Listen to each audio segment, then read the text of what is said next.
दुआ और सच्ची खुशी। एक बार की बात है, एक बार एक अध्यापक एक संपन्न परिवार के शिष्य के साथ कहीं जा रहे थे तो उस शिष्य को कुछ मजाक सूझी क्योंकि उसको रास्ते में किसी गरीब मजदूर के जूते दिखाई दिए। उसने अध्यापक से कहा, गुरुजी अगर हम इन जूतों को छुपा दे तो कितना मजा आएगा।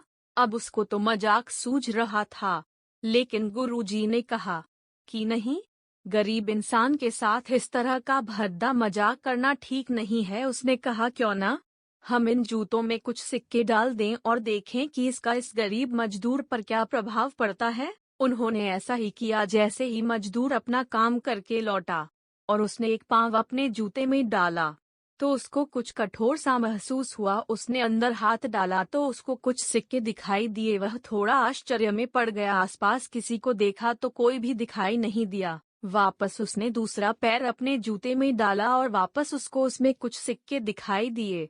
अब दोनों जूतों के सिक्कों को उसने अपने हाथों में रखा और प्रभु की तरफ इशारा किया, हे प्रभु, पता नहीं किस भले मानुष ने यह सिक्के मेरे जूतों में छुपाए हैं। उसको मेरी दुआ है ताकि इन पैसों से मैं अपने बच्चों और पत्नी के लिए कुछ खाना और दवाइयाँ ला सकूंगा। और इतना बोलकर वह चला गया। इस बात को शिष्य और अध्यापक दोनों सुन रहे थे। अब अध्यापक ने शिष्य से पूछा, अब तुम मुझे बताओ कि तुम्हें कैसा महसूस हुआ, तुम्हारी पहले वाली मजाक या मेरा यह तरीका। तो उसने कहा कि गुरुजी, मैं आपसे क्षमा चाहता हूँ। अब मुझे समझ आ गया है कि सच्ची खुशी किस चीज में है। जब हम किसी की मजाक उड़ाते हैं तो हमें कुछ पल का आनंद मिलता है, लेकिन इससे हमें बद्दुआ मिलती है।